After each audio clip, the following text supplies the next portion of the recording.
Padre, y del Hijo, y del Espíritu Santo. Amén. Ven, Espíritu Santo, llena los corazones de tus fieles y enciende en ellos el fuego de tu amor. Envía tu Espíritu y serán creados, y renovarás la faz de la tierra. Oh Dios, que has instruido los corazones de tus fieles con la luz del Espíritu Santo, concédenos, según el mismo Espíritu, conocer las cosas rectas y gozar siempre de sus divinos consuelos. Por Jesucristo nuestro Señor.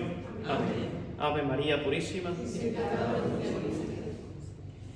Bueno, pues voy a hablar sobre los 3 días de oscuridad.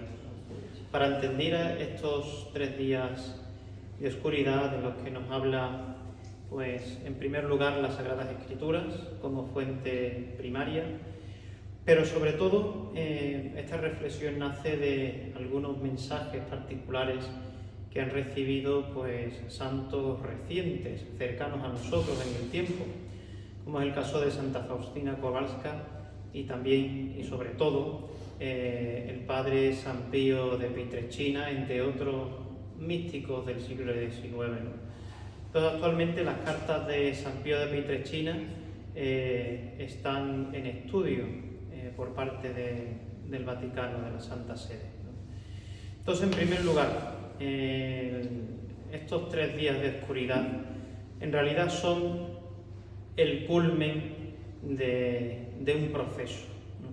La Virgen, especialmente las apariciones de Garabandal, nos ponía en aviso de 3 acontecimientos que darán lugar a un periodo de paz grande, que está además profetizado en el libro de Daniel y en el libro del Apocalipsis, ¿no? 1000 años de paz, que el 1000 es simplemente un número simbólico. Lo mismo puede ser 1000 años de reinado social de Cristo o puede ser menos. Entonces, la Virgen en Garabandal nos dijo que iba a suceder el aviso, el milagro y el castigo. Cuadra también con lo que la Virgen dice aquí en Medjugorje, ¿no? Sobre todo ese segundo punto del milagro, que será un signo tangible que se podrá incluso tocar y que todo el mundo sabrá que es de origen sobrenatural, ¿no? El mismo signo, dijo la Virgen Santísima, que estará en Los Pinos, allí en Garabandal, en España.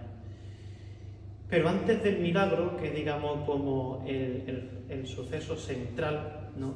Antes tiene que suceder el aviso.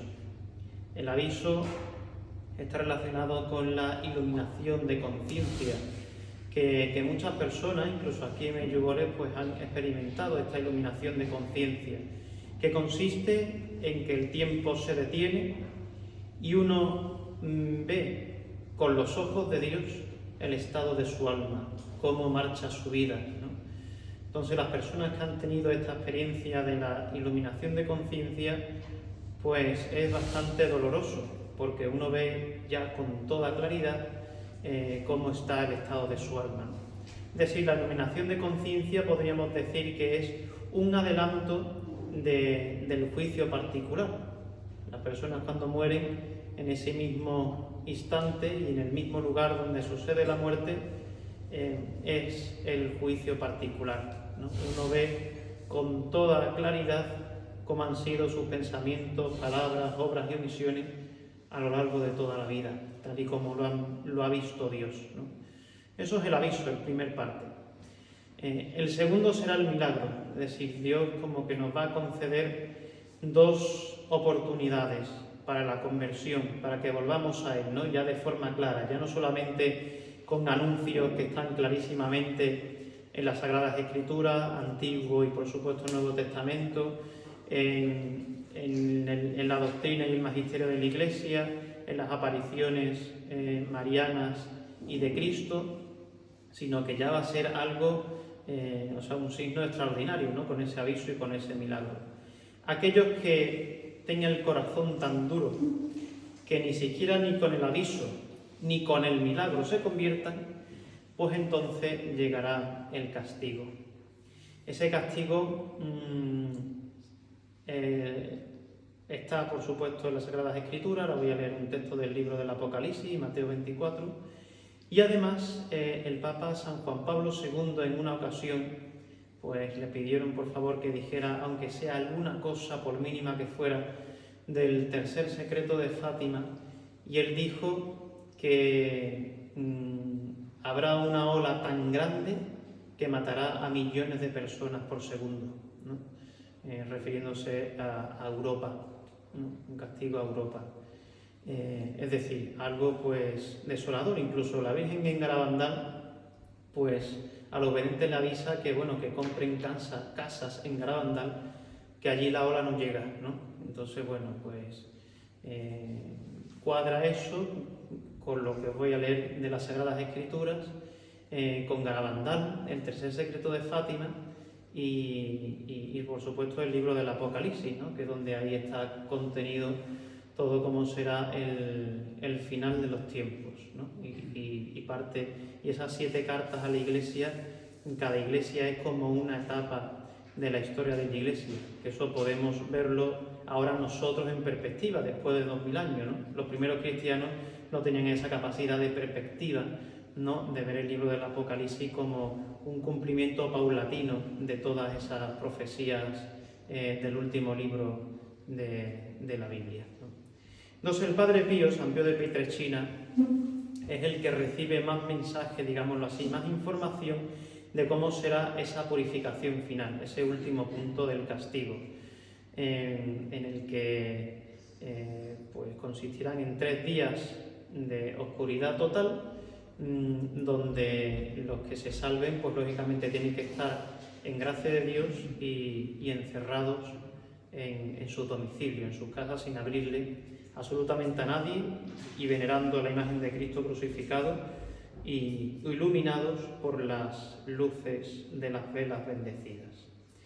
Dice así el Padre San Pío de Pietrelcina en una de sus cartas: observad el sol, la luna y las estrellas de los cielos, y cuando aparezcan indebidamente alterados y revueltos, deben saber que no está lejano el día.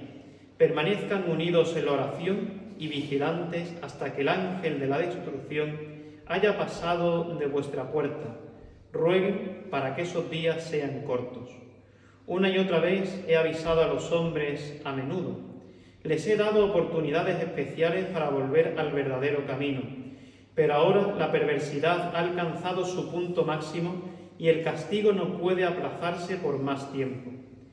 Decidle a todos los hombres que ha llegado el tiempo en el que todas las cosas se cumplirán. Mi bien amado, tengan confianza que estoy entre ustedes. Mi reino será glorificado y mi nombre será bendito desde la salida del sol hasta la puesta, y mi reino no tendrá fin. Rueguen, hagan reparación, sean fervientes y mortificados. Muchas cosas están en peligro. Rueguen. Los hombres corren hacia el abismo del infierno, dedicados a las diversiones y a pasarlo bien, como si fuera a un baile de máscaras o de fiestas en una boda del mismo diablo. La medida del pecado está colmada y el día de la venganza, con sus terroríficos sucesos, está cerca, más cerca de lo que puedan imaginar, y a menudo duerme en una falsa seguridad. El juicio divino los golpeará como una descarga de rayos. Este pueblo sin Dios y perverso será destruido sin piedad, como los habitantes de Sodoma y Gomorra en la antigüedad. Sí, yo les digo que su perversidad no fue tan grande como la de los seres humanos actuales. Mantengan las ventanas bien cubiertas, no miren fuera, enciendan una vela bendita que bastará para muchos días. Recen el Santo Rosario, lean libros espirituales y hagan actos de amor con tanto que le agradan. Recen con los brazos extendidos o postrados sobre el suelo de manera que se puedan salvar muchas almas. No salgan de la casa, haga acopio de alimentos. Se desatarán las fuerzas de la naturaleza y una lluvia de fuego hará temblar de miedo a las gentes. Tengan valor, estoy entre ustedes. Cuiden de los animales en esos días. Soy el creador y preservador de todos los animales, así como del hombre. Les daré de antemano algunos signos para que en estos tiempos pongan más alimento delante de los animales. Preservaré la propiedad del escogido, incluso a los animales, pues ellos necesitarán sustento después.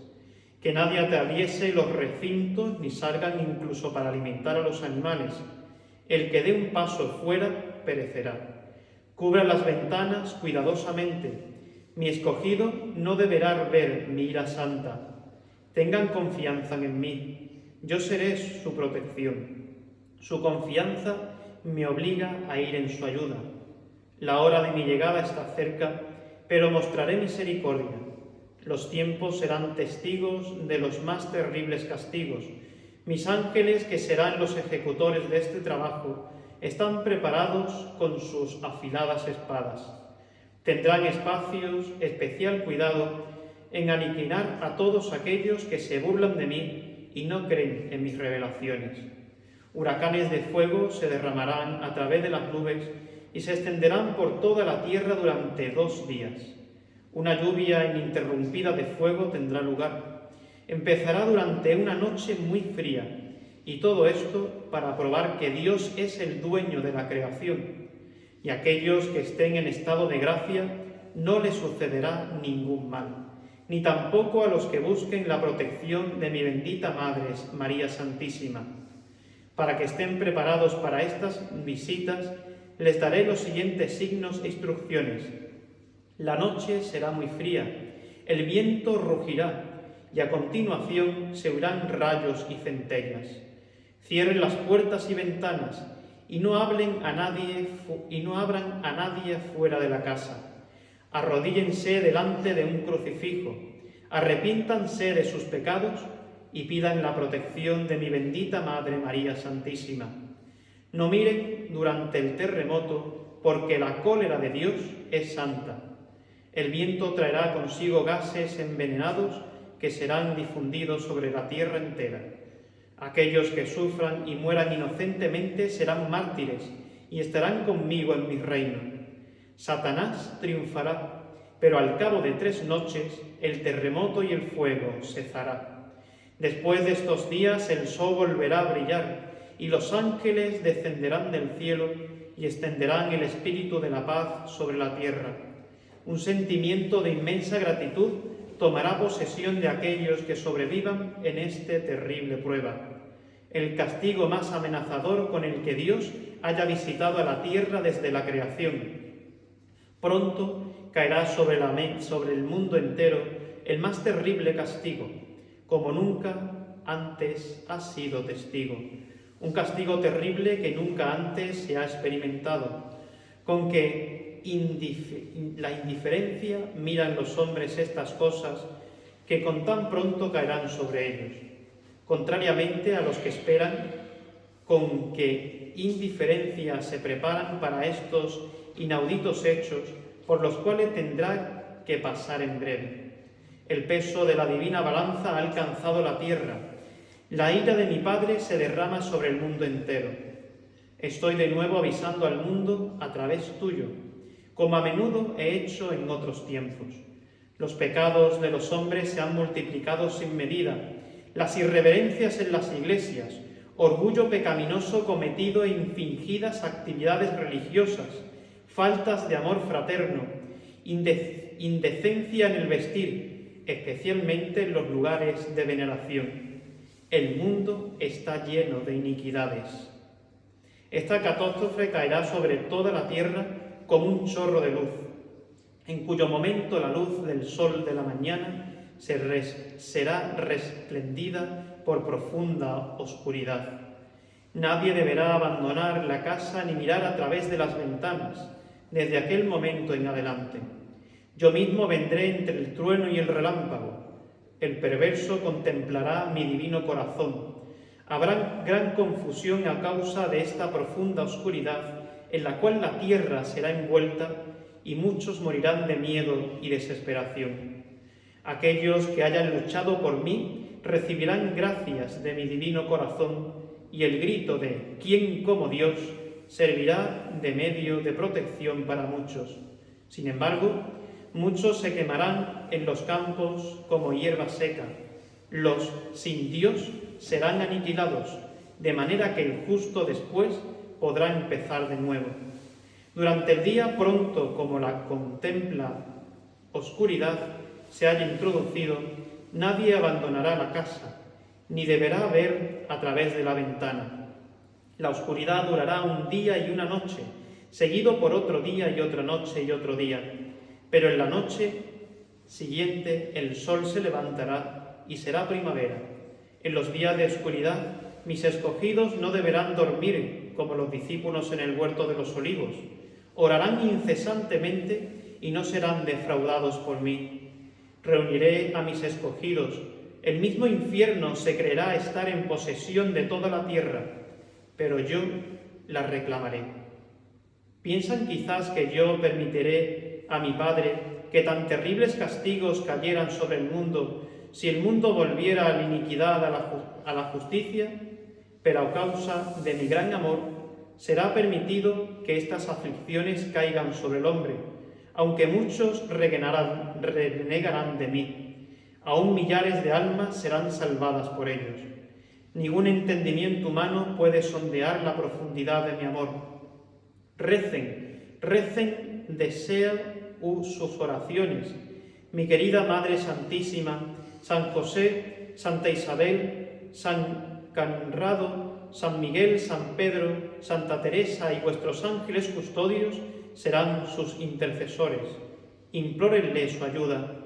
Valiente soldado de Cristo, a la vuelta de la luz, den cada uno gracias a la Santísima Trinidad por su protección.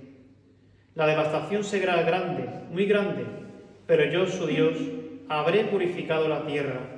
Estoy con ustedes, tengan confianza en mí. Piensen que no son eternos.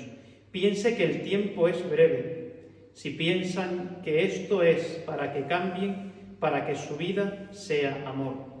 Piensen que pueden morir dentro de un momento, que tal vez muchos de ustedes que den esto no amanecerán. Mediten y tomen todo esto como misericordia y amor de Dios, que es amor, y por amor ya no permitirá que se pierdan más. Cambien, no piensen más en lo vano, piensen en lo eterno, que para eso fuisteis creados, para vivir eternamente. Rueguen, sí, para que se les conceda la gracia de tener el alma preparada para recibir la muerte en gracia de Dios. Esto es lo más importante. Es decir, esto es un mensaje de nuestro Señor Jesucristo a San Pío de Pietrelcina en el año 1950. La síntesis de este mensaje es clara.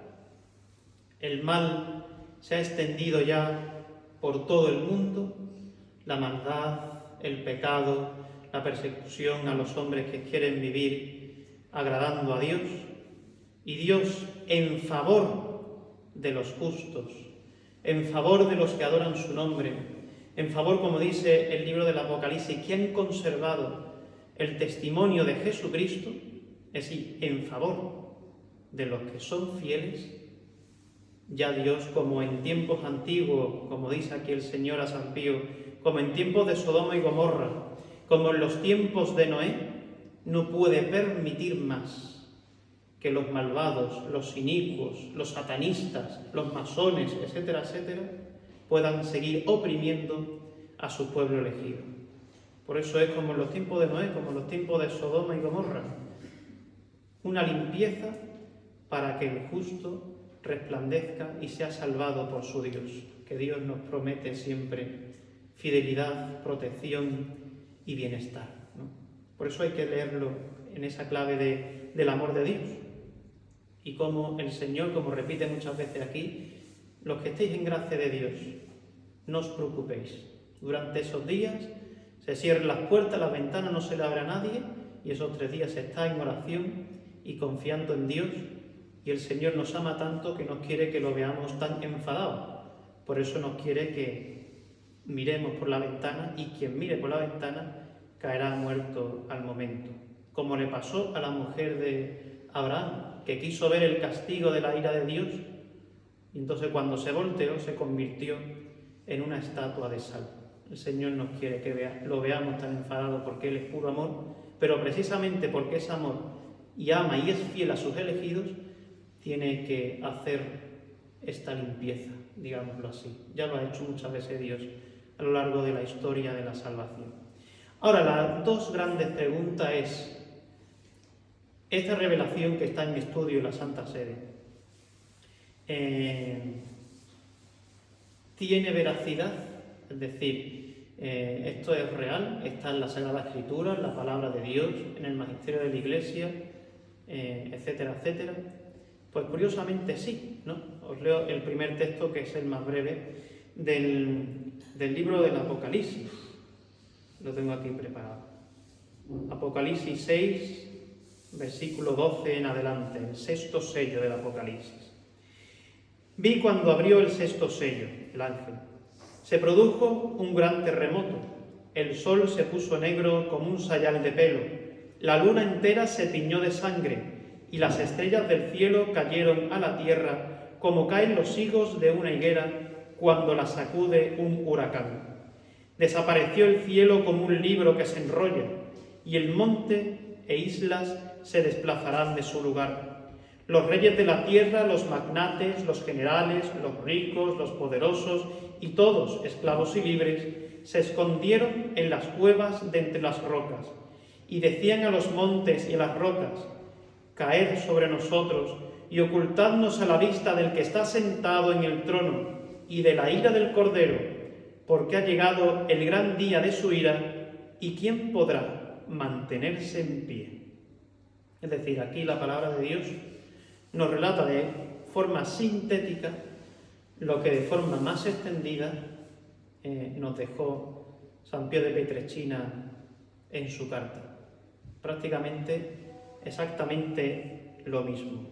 Si siguiéramos en el capítulo siguiente,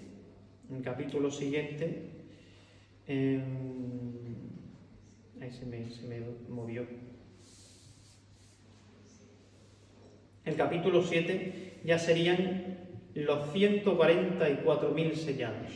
Es decir, un número, no podemos decir con seguridad si es un número, posiblemente un número teológico, no real, de los que serían salvados de ese gran momento de tribulación, ¿no? Os leo solamente hasta el versículo 5-6. Después de esto vi 4 ángeles de pie sobre los 4 ángulos de la tierra, que sujetaban a los 4 vientos de la tierra, para que ningún viento soplase sobre la tierra, ni sobre el mar, ni sobre ningún árbol. Vi después otro ángel que subía del oriente, llevando el sello del Dios vivo. Gritó una voz potente a los 4 ángeles encargados de dañar la tierra y el mar, diciéndoles: no dañen la tierra ni el mar, ni los árboles, hasta que sellemos en la frente a los siervos de nuestro Dios. Es decir, antes de que suceda el castigo, Dios sellará a los elegidos para que los ángeles no dañen a los que están en gracia de Dios, ¿no? En palabras de la carta de San Pío. Hoy también el número de los sellados, 144.000, de todas las tribus de Israel. De la tribu de Judá, 12.000 sellados. De la tribu de Rubén, 12.000. De la tribu de Gad, 12.000. De la tribu de Aser, 12.000. De la tribu de Neftalí, 12.000. De la tribu de Manasés, 12.000. De la tribu de Simeón, 12.000. De la tribu de Leví, 12.000. De la de Isaacar, 12.000. De la tribu de Zabulón, 12.000. De la tribu de José, 12.000. De la tribu de Benjamín, 12.000. Es decir, las tribus de Jerusalén es una representación metafórica, simbólica, de todas las razas de la tierra, como antes había explicado.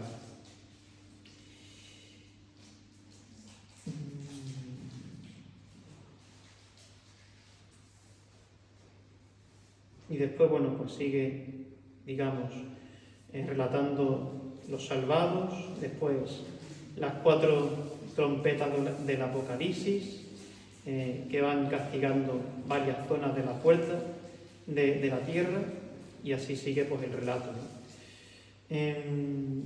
Después, más adelante, es muy interesante de explicar los dos testigos y profetas, la séptima trompeta, los tres signos, que son todos signos en el cielo, ¿no? Y llegamos aquí hasta Apocalipsis 12. Apocalipsis 12, donde está la mujer vestida de sol, ¿no? La luna por pedestal, coronada de 12 estrellas, ¿no? Esta mujer no es la Virgen María, ¿no? Nos gusta ver a la Virgen María, porque la Virgen María también está coronada de 2 estrellas, tiene la luna por pedestal, está vestida de sol, es decir, resplandeciente de la divinidad, ¿no? Como sagrario de la Santísima Trinidad, pero en realidad esta mujer es la Iglesia. Esta mujer es la Iglesia. Así con Apocalipsis 12 es lo que nos está diciendo la palabra de Dios, es la persecución que antecede a todos estos sucesos, pero cómo Dios protege a la mujer de todos estos acontecimientos. Y aparece San Miguel Arcángel, etcétera, etcétera. Y por último, esto en cuanto al libro del Apocalipsis, pero sobre todo es muy, muy interesante irnos al evangelista San Mateo, Mateo 24. Mateo 24 es un texto largo donde el Señor nos explica, Él, digamos, en persona, por así decirlo, o sea, las palabras mismas de Cristo que recogió San Mateo en su Evangelio, que es casi un calco de lo que el Señor le reveló a San Pío de Pietrelcina y que por lo tanto demuestra que esto no son cuentos de viejas, ¿no? Por así decirlo, ¿no? Es decir, que esto no es una fábula, sino que esto tiene una base en la palabra de Dios, ¿no? Libro del Apocalipsis, libro de Daniel también, y algún profeta más del Antiguo Testamento, y también, y sobre todo, Mateo 24. Dice el Señor: cuando salió Jesús del templo y caminaba, se le acercaron sus discípulos que le señalaron la edificación del templo y les dijo: ¿veis todo esto? En verdad os digo que será destruido, sin que quede allí piedra sobre piedra. Estaba sentado en el monte de los Olivos y se le acercaron los discípulos en privado y le dijeron: ¿cuándo sucederán estas cosas y cuál será el signo de tu venida al final de los tiempos? Jesús le dijo y le respondió diciendo: estad atentos a que nadie os engañe, porque vendrán muchos en mi nombre diciendo: yo soy el Mesías, y engañarán a muchos. Vais a oír hablar de guerras y noticias de guerra. Cuidado, no os alarméis, porque todo esto ha de suceder, pero todavía no es el final. Se levantará pueblo contra pueblo y reino contra reino. Habrá hambre, epidemias y terremotos en diversos lugares. Todo esto será el comienzo de los dolores. Os entregarán al suplicio y os matarán, y por mi causa os odiarán todos los pueblos. Entonces muchos se escandalizarán y se traicionarán mutuamente, y se odiarán unos a otros. Aparecerán muchos falsos profetas y engañarán a mucha gente, y al crecer la maldad se enfriará el amor en la mayoría. Pero el que persevere hasta el final se salvará. Y se anunciará el Evangelio del reino en todo el mundo como testimonio para todas las gentes, y entonces vendrá el final. Y ahora el Señor empieza a explicar más detalladamente cómo será la gran tribulación. Es decir, a los 3 días de oscuridad le antecede la gran tribulación, es decir, la persecución de los elegidos, como también aparece en el libro del Apocalipsis. Cuando veáis la abominación de la desolación anunciada por el profeta Daniel, erigida en el lugar santo, el que lea que entienda, entonces los que vivan en Judea huyan a los montes. ¿Cuál es la abominación de la desolación que aparece en el libro de Daniel, como el mismo Señor cita aquí en este discurso? La abominación de la desolación es que en el templo santo de Dios se le dé culto a un dios pagano, a un dios falso. Es decir, el lugar más sagrado del templo que ocuparía el altar, el sagrario, allí se pone en sustitución un ídolo pagano, el que sea, eso es lo de menos, cualquier falso dios, ¿no? Cuando veáis la abominación de la desolación anunciada por el profeta Daniel, erigida en el lugar santo, entonces los que vivan en Judea huyan a los montes. El que esté en la azotea no baje a recoger nada en casa, y el que esté en el campo no vuelva a recoger el manto. Ay de las que estén encinta o criando en aquellos días. Orad para que la huida no suceda en invierno o en sábado, porque habrá una gran tribulación como jamás ha sucedido desde el principio del mundo hasta hoy, ni la volverá a ver. Es decir, la misma palabra que Cristo le dijo a San Pío de Pietrelcina. Una tribulación como nunca la hubo, ni la volverá a ver.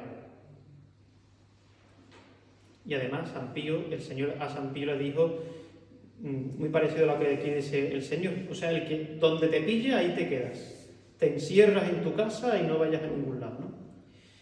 Porque habrá una gran tribulación como jamás ha sucedido desde el principio del mundo hasta hoy, ni la volverá a ver. Y si no se acortaran aquellos días, nadie podrá salvarse. Lo mismo que la carta del Padre Pío. Pero en atención a los elegidos, se abreviarán aquellos días. Y si alguno entonces os dice, el Mesías está aquí o allí, no le creáis. Es decir, eso de abrir las puertas, que tal, que ya está... No, el Señor dice, no, permaneced rezando en casa. Porque surgirán falsos mesías y falsos profetas y harán signos y portentos para engañar, si fuera posible, incluso a los elegidos. Os he prevenido. Si os dicen, está en el desierto, no salgáis. En los aposentos, no lo creáis. Pues como el relámpago aparece del oriente y brilla hasta el occidente, así será la venida del Hijo del Hombre. Donde está el cadáver, allí se reunirán los buitres. Esa frase que es muy misteriosa, ¿verdad? Esa de donde está el cadáver, allí se reunirán los buitres. ¿Eso qué quiere decir? Eso quiere decir que el que se deja engañar por los falsos profetas, de los falsos mesíanos, él mismo, por haber sido engañado, se convierte en cadáver y entonces le sobrevendrá el mal, la desgracia, ¿no? Versículo 29, la venida del Hijo del Hombre. Sigo en Mateo 24. Inmediatamente después de las angustias de aquellos días, el sol se oscurecerá, la luna perderá su resplandor, las estrellas caerán del cielo y los astros se tambalearán. Entonces aparecerá en el cielo el signo del Hijo del Hombre. Todas las razas del mundo harán duelo y verán venir al Hijo del Hombre sobre las nubes del cielo con gran poder y gloria. Enviará a sus ángeles con un gran toque de trompeta y reunirán a sus elegidos de los cuatro vientos, de un extremo al otro del cielo. Prácticamente casi igual que os he leído del libro del Apocalipsis. Aprended de esta parábola de la higuera. Cuando las ramas se ponen tiernas y brotan las yemas, deducís que el verano está cerca. Pues cuando veáis todas estas cosas, sabed que Él está cerca, a la puerta. En verdad os digo que no pasará esta generación sin que todo suceda. El cielo y la tierra pasarán, pero mis palabras no pasarán. En cuanto al día y a la hora, nadie lo conoce, ni los ángeles de los cielos, ni el Hijo, sino solo el Padre. Desde aquí el Señor no pone una fecha, nunca lo hace, ¿no? Por eso poner una fecha uno puede hacer unos cálculos, ¿no? Pero poner fecha siempre es un error. Por eso el Señor dice, está preparado, velad, ¿no? Es decir, todas las cosas preparadas. Lo fundamental está siempre en gracia de Dios. Y un dato muy importante que nos advierte aquí el Señor, ¿no? Es decir, no os digo ni el día ni la hora. Y además Él nos dice por qué, porque solamente lo sabe Dios Padre, no sabe ni el Hijo, ni la Virgen, ni el Espíritu Santo, ni los ángeles del cielo, ni los santos que están en el cielo, ni la bendita anima del purgatorio, ni nadie. Solo el Padre. Entonces el Señor que nos dice, ahí están los signos. Cuando haya rumores de guerra el Señor entiende aquí una guerra que sea a nivel mundial, puesto que, como nos ha dicho el Señor en el libro del Apocalipsis, la maldad se ha extendido por toda la tierra, por todo el orbe. Entonces la guerra tiene que ser todos los países del mundo implicados. Y después de la guerra, cuando veáis signos extraordinarios en el cielo, que caen las estrellas del cielo, ¿no? Que la luna se oscurece, pierde su brillo, etcétera, etcétera, pues estad atentos. El Señor nos dice, estoy a la puerta, para abrirle la puerta y que empiece el espectáculo, podemos decir, ¿no? Tomándole un poco a broma este asunto tan serio. Y en cierto modo, me atrevería a decir que estos signos ya se están dando. ¿Os parece casualidad el eclipse? Y un eclipse que ya va a aparecer pasará por España, creo que en 2017, ha dicho los astrónomos. La luna que se oscurece, eso es un eclipse, ¿no? El cometa Diablo. Mira que hay nombre para ponerle a un cometa. Pues tiene que ser Diablo y en otros tiempos. Bueno, pues también es un dato a tener en cuenta, ¿no? Importante, ¿no? Como además el mal va increciendo en el mundo, en todos los sentidos, en los gobiernos de la tierra, entre los hijos, entre los jóvenes, entre los adultos, entre todos, ¿no? Sí, son signos que nosotros tenemos que tener en cuenta, ¿no? Como nos dice el Señor, ¿no? Versículo 37. Cuando venga el Hijo del Hombre, pasará como en tiempos de Noé. O sea, el mismo Señor lo dice, como en tiempos de Noé. En los días antes del diluvio, la gente comía y bebía, se casaban los hombres y las mujeres tomaban esposo, hasta el día en que Noé entró en el arca.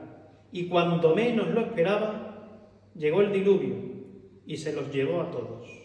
Lo mismo sucederá cuando venga el Hijo del Hombre. 2 hombres estarán en el campo, a uno se lo llevarán y a otro lo dejarán. 2 mujeres estarán moliendo, a una se la llevarán, a otra la dejarán. Por tanto, estad en vela, porque no sabéis qué día vendrá vuestro Señor.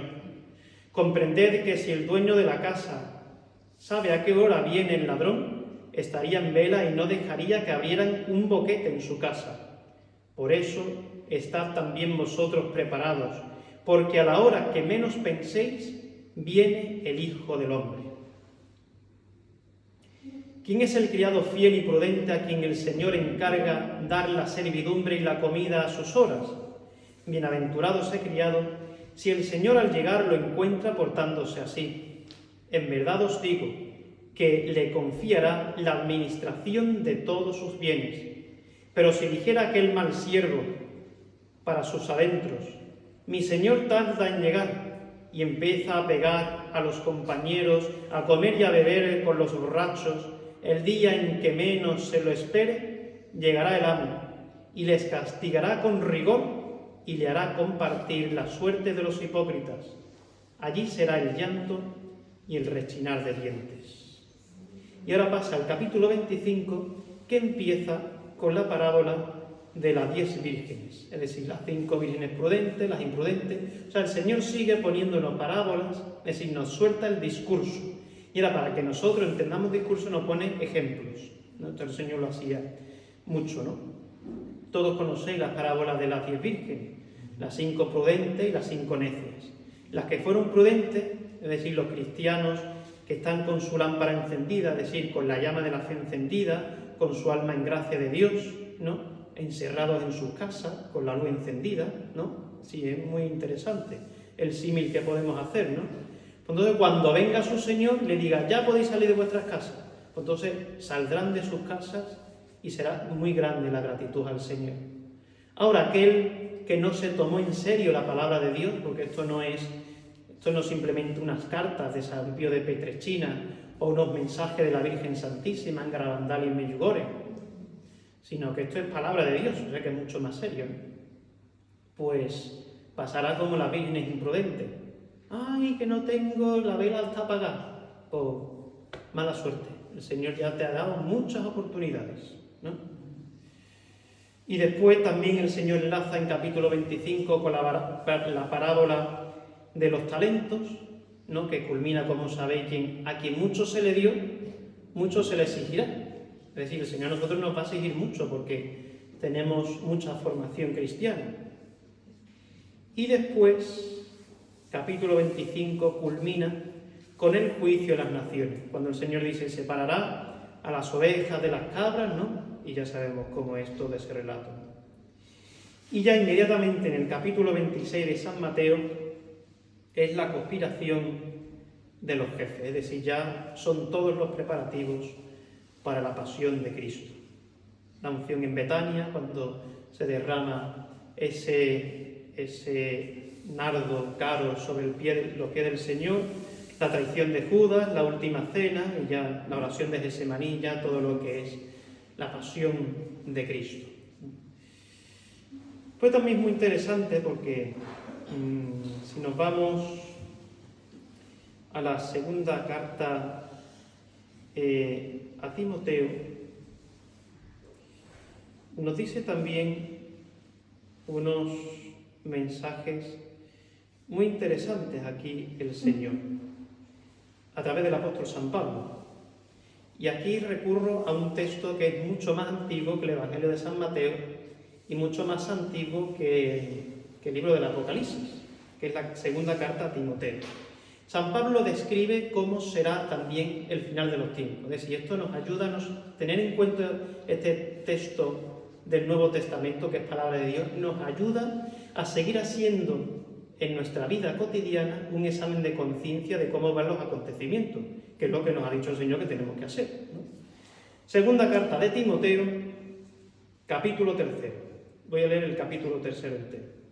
Deben saber esto: en los últimos días se presentarán tiempos difíciles, pues los hombres serán egoístas, avariciosos, fanfarrones, soberbios, blasfemos, desobedientes a sus padres, ingratos, irreligiosos, despiadados, desleales, calumniadores, desenfrenados, brutales, enemigos del bien, traidores, precipitados, engreídos, amigos del placer más que de Dios.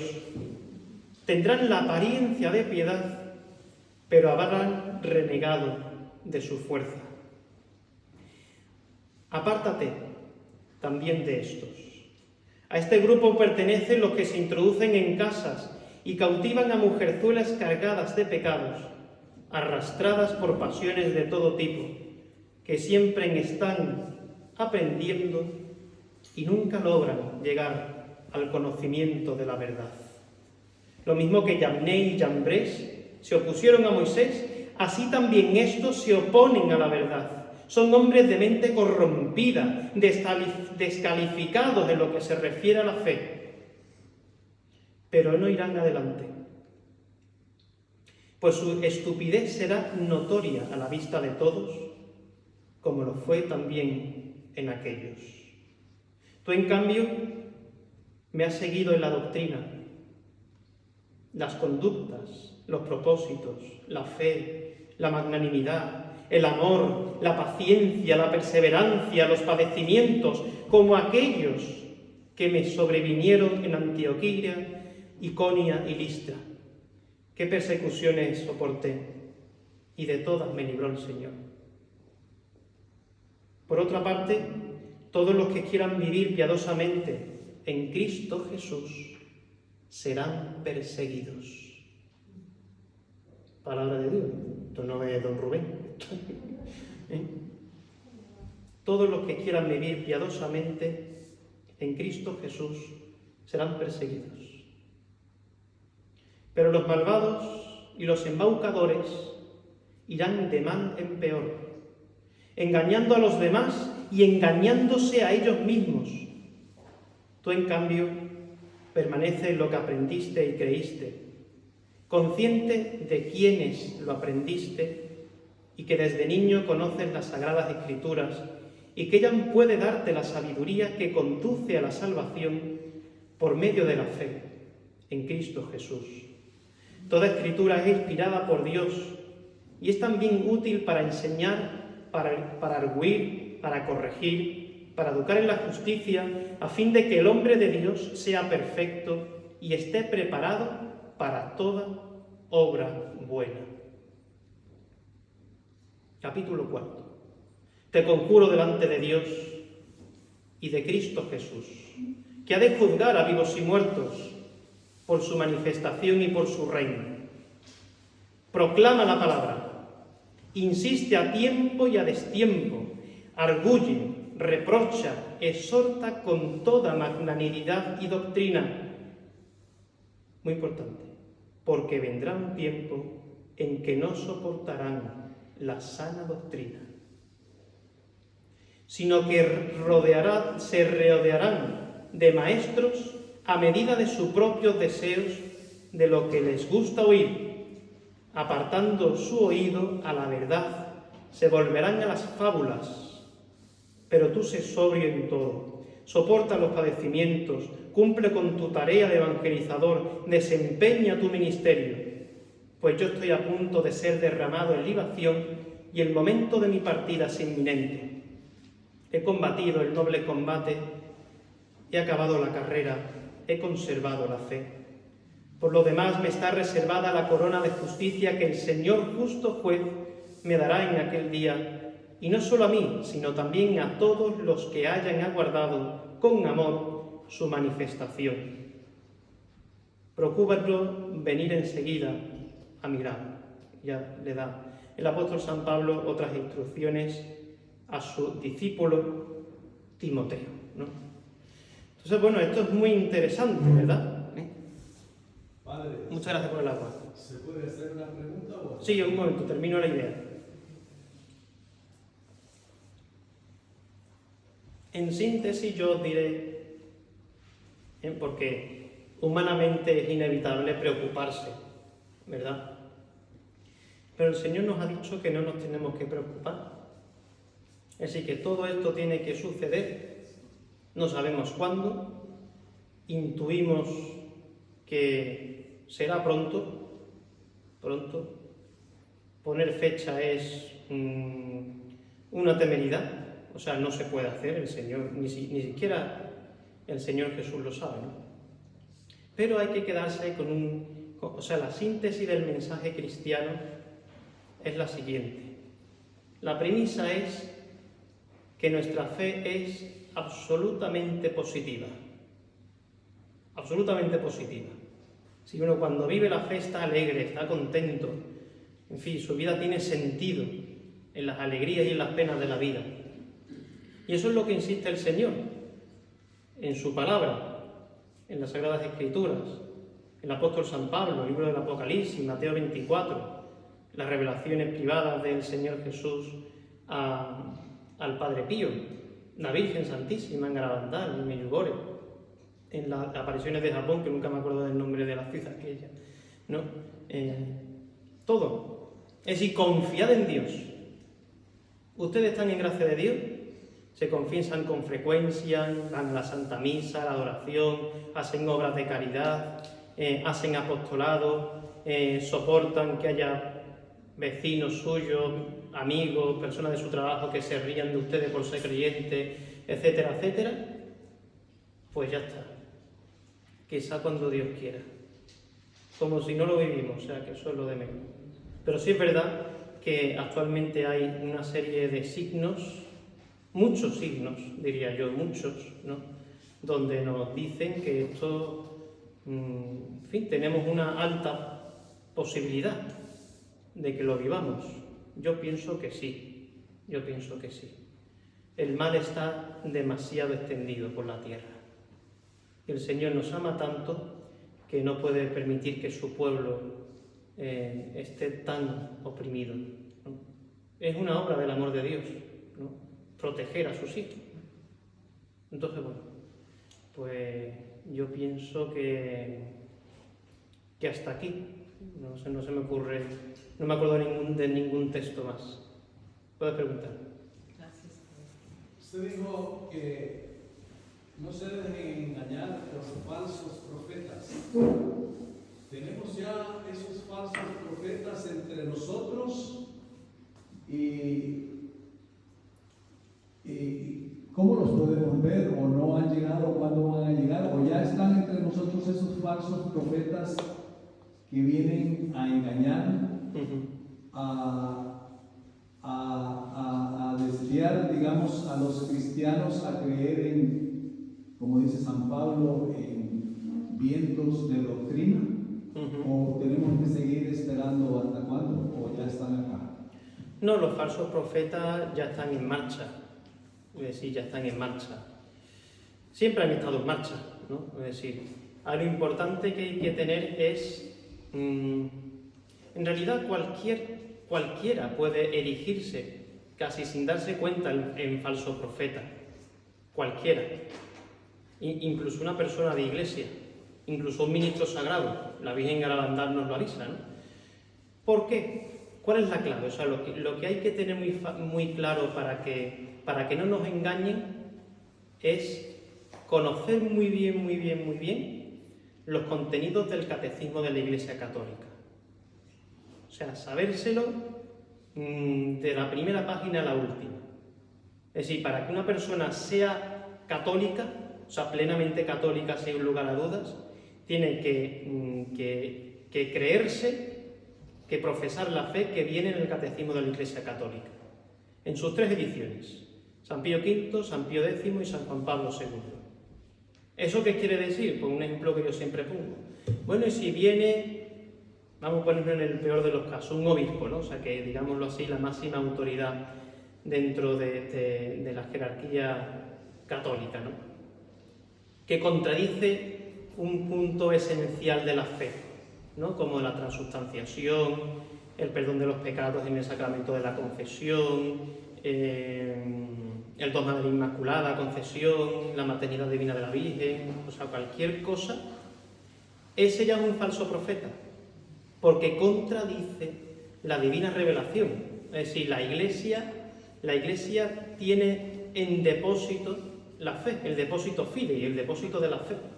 La Iglesia no tiene la capacidad de modificar ese depósito, porque ese depósito ha sido divinamente revelado por Dios y la Iglesia lo que hace es custodiarlo, ¿no?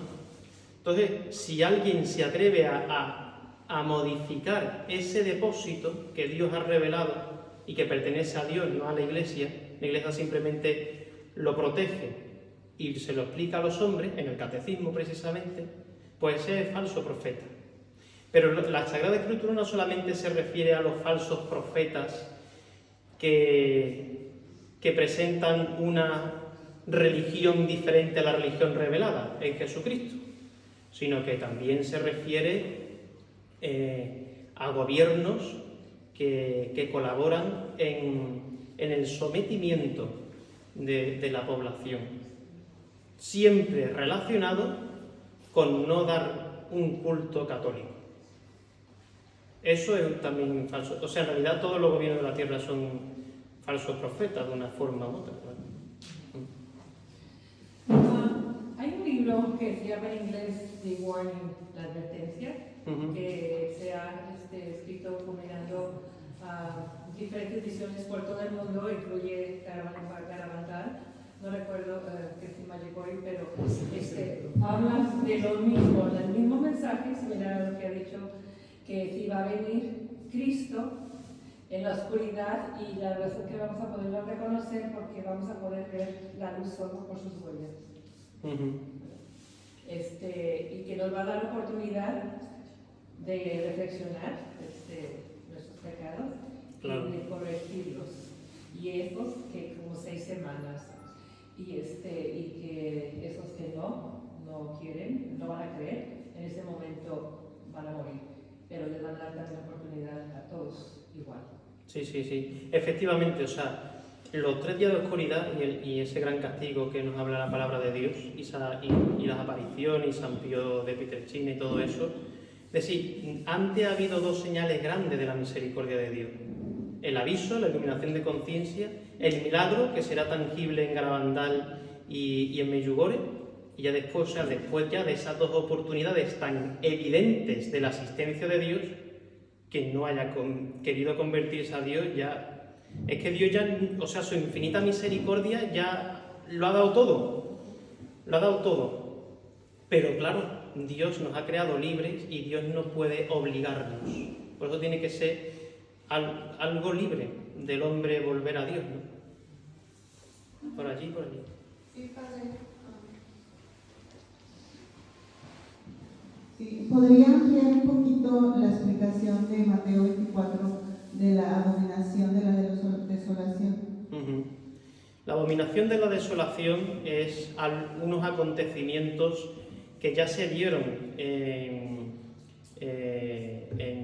el Antiguo Testamento, en la historia de la salvación del Antiguo Testamento. Que yo recuerde, se dio en varias ocasiones. Es decir, cuando se invade Jerusalén por otros pueblos paganos que no adoran a Dios, pues entonces lo que hacían era, en el Sancta Sanctorum, colocaban un ídolo pagano. Creo que en el Antiguo Testamento ocurrieron 2 veces, no estoy seguro. Entonces eso es la abominación de la desolación.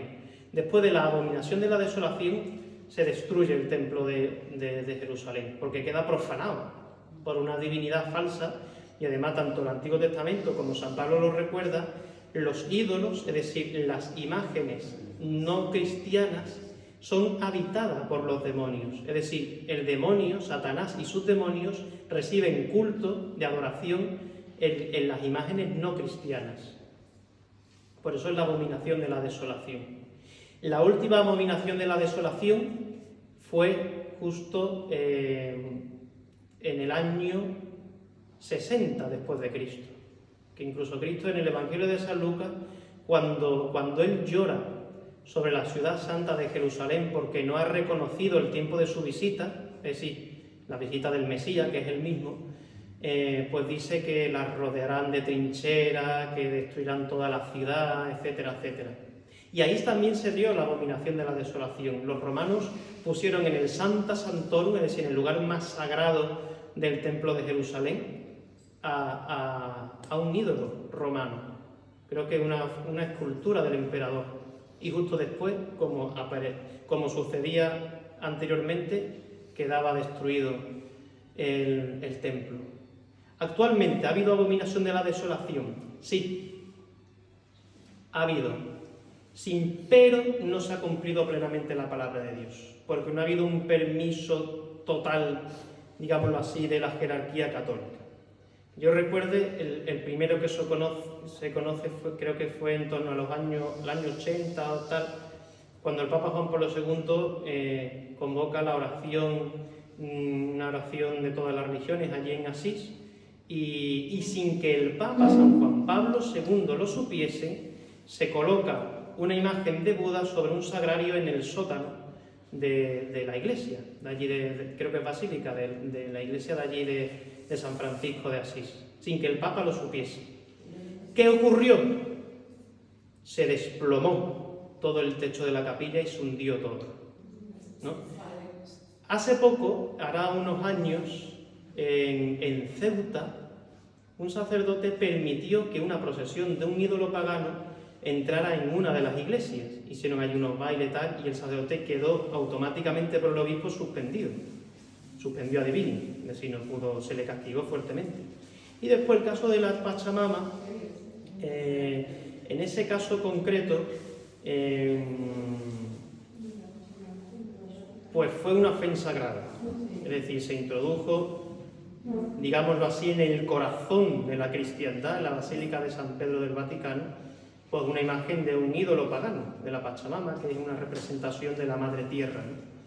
Y es verdad pues que allí hubo una serie de oraciones en la Basílica Vaticana, después también en los jardines vaticanos, pero lo que no cuenta la prensa, es decir, que a mí me pareció muy mal, muy mal, pero también es verdad que por honor a la verdad también engañaron al Papa Francisco, ¿no? De hecho, el Papa cuando estuvo en la oración, que en realidad era una adoración a la Pachamama de esos indígenas en los jardines vaticanos, Él mismo estuvo allí y dijo, esto no está bien, y se levantó y se marchó, ¿no? Es decir, esto quiere decir que la desolación, la abominación de la desolación no se ha dado plenamente. Es decir, eso habría que interpretarlo más bien como que en la mayoría de las iglesias del mundo, o en las iglesias más importantes del mundo, se hace un cambio. Es decir, se destierra el Santísimo Sacramento, al que cada vez se le da menos importancia, que es una preparación para que la abominación de la desolación se dé, y entonces ya sí se habrá cumplido las Sagradas Escrituras y por lo tanto ese signo. Bueno, ya que está aquí, ahora vamos para allá. Usted ha hablado también de lo de las velas benditas, y pues no lo hemos escuchado de antemano, sabemos que debemos estar en gracia de Dios, pero muchos dicen que nada más las que se bendicen el día de la Candelaria o cuando es Fuego Nuevo. ¿Cuál es la diferencia o cuáles son las que sí van a prender? Sí. En realidad lo de las velas bendecidas es una tradición muy antigua, ¿no? Es decir, entre los sacramentales más famosos, bueno, encontramos el incienso exorcisado, el agua, aceite y sal exorcisado, y también las velas bendecidas. Es decir, uno incluso si les quiere poner una vela a un difunto en el cementerio, lo correcto es que el sacerdote antes bendiga la vela y después le ponga a su difunto en el cementerio esa vela bendecida, ¿no? Porque esa vela va a significar la oración por ese ánima bendita para que alcance la salvación, ¿no? Entonces, lo correcto es que esté bendecida, ¿no? En cuanto a lo que explica San Pío de Pietrelcina en sus cartas, bueno, que es una revelación privada de Jesús al Padre Pío, es que estén bendecidas. Es verdad que si nos ceñimos estrictamente a la carta, no pone que sea bendecida el día de la Candelaria. ¿Qué pasa? Como en la única fiesta del año en la que el sacerdote está obligado a bendecir las velas, aunque no quiera, es el día de la Candelaria, pues es el día que la gente busca la excusa para llevarse la vela bendecida. A eso no se puede poner sacerdote porque forma parte del rito, ¿no? Pero sí es verdad que se puede bendecir. Te acercas a un sacerdote, mira que quiero bendecir estas velas, y el sacerdote pues te la debe de bendecir, no se debe de negar. Sería un mal padre, un mal sacerdote si niega la bendición a un fiel por un uso razonable. Otra cosa es que el sacerdote se niegue, por ejemplo, a bendecir el agua, que eso sí lo he hecho yo, porque hay ciertos chamanes, brujos y tal, que utilizan el agua bendita para ciertos ritos satánicos. Eso sí, yo solamente doy agua bendita a personas que conozco muy bien, pero los demás sacramentales no pueden utilizarlo ninguna secta satánica para hacer nada malo, solamente con el agua. Entonces, bueno, y preferiblemente que sea de cera pura de abeja, ¿no? ¿Por qué? Porque la vela es sobre todo por lo que representa, ¿no? Es decir, esa vela va a representar esa fe viva, o sea, esa vela que se puede encender porque la llama de la fe está encendida. Y como representa algo noble, la cera tiene que ser lo más noble posible, de ser 100% natural, ¿no? Aunque bueno, en caso de necesidad, si no fuese posible que fuera una vela pura de abeja, de cera pura de abeja, pues bueno, pues lo más pura posible, ¿no? Padre, un ídolo pagano que nos ha inundado por todo el mundo de la Nueva. ¿Qué opina usted de eso, Padre? ¿Me parece? Bueno, yo... Algo que se ha extendido terriblemente. Sí. Todo el mundo. Todas las cosas que se han extendido rápidamente, es decir, cuando uno estudia antropología filosófica, una de las características de todos los hombres es que somos seres religiosos. ¿Eso qué quiere decir? Eso significa que Dios nos ha creado y tendemos a relacionarnos con la divinidad. Claro, cuando uno no conoce al Dios vivo y verdadero y el culto recto que se le debe de dar a Dios, pues recurre a medias tintas, ¿no? Es decir, si no tengo a Dios, pues mi Dios va a ser los amuletos, las cartas, la ouija, el satanismo, la nueva era, los amuletos, los inciensos extraños. Incluso si soy un ateo convencido, que eso yo no me lo he encontrado nunca, ¿no? Porque al final algunos son un poco supersticiosos, tal. Bueno, pues su Dios va a ser el dinero, el alcohol, la droga, el sexo, cualquier cosa. Al final ese es su Dios, es decir, está esclavizado a alguna atadura, ¿no? Entonces, en cuanto a la nueva era, y a la era de Acuario, que es como ellos lo definen, es decir, la era de Acuario es como, por ejemplo, este vaso, ¿no? Es decir, el agua se adapta al recipiente en el que tú lo eches. Por eso la nueva era tiene tanto éxito, ¿no? Porque yo adapto esas creencias a mi gusto y a mis apetencias. No es como la doctrina católica, que al haber sido revelada de forma divina, no la puedes variar. Es decir, esto es así y no puedes cambiarlo, porque es la verdad, y la verdad no cambia con el paso del tiempo. Si la verdad cambiase con el paso del tiempo, no sería la verdad, ¿no? Entonces, la nueva era hay que tener mucho cuidado, porque los exorcistas nos previenen en ese sentido, el padre Amós muchísimo, y después otros exorcistas, ¿no? Como padre Fortea, etc. Y en la nueva era, claro, al no estar Dios, pues el demonio se mete, y mucha gente se queda infectada, endemoniada, y etcétera, etcétera, etcétera, ¿no? Entonces, por eso el Señor nos dice que confiemos solamente en Él, solamente en Él. Y los medios que Él en su iglesia ha dejado, sacramentos y sacramentales. Ya está, ahí lo tenemos todo. ¿Por qué? Porque si por curiosidad nos acercamos a una cosa que no sea católica 100%, corremos el riesgo que se nos meta el de la patilla, que es el demonio, ¿no? Entonces, claro, si el demonio ya se cuela sin avisarle, si ya le abrimos la puerta, lo invitamos a café, claro, se nos va a meter hasta el fondo de la casa, lógicamente, ¿no? Con esa espiritualidad hay que tener mucho cuidado, sí. Sobre todo en el medio católico, padre. Sí. Es impresionante. Ya aprovecho también para hacer una advertencia. También hay que tener mucho cuidado con el yoga, con el reiki. ¿Por qué? Porque esos son de origen oriental, y lo que personas inocentemente lo hacen simplemente como posturas para hacer ejercicio, eso tiene una connotación religiosa. Tiene una connotación religiosa, o sea, las posturas sobre todo del yoga, ¿no? Son invocaciones a ciertas divinidades y cosas espirituales, que por supuesto no son cristianas. Y al no ser cristianas, ahí se te puede colar algo malo, algo diabólico, hablando claramente, ¿no? Y por supuesto ya el Reiki sí es absolutamente malo, porque el Reiki ya además es con imposiciones de manos, o sea, eso ya es... Vamos, que viene de la patilla, pero de la primera. Y si no viene la primera, viene la segunda, ¿no? Padre, ¿y la acupuntura? La acupuntura no es aconsejable. No es aconsejable porque tiene origen oriental.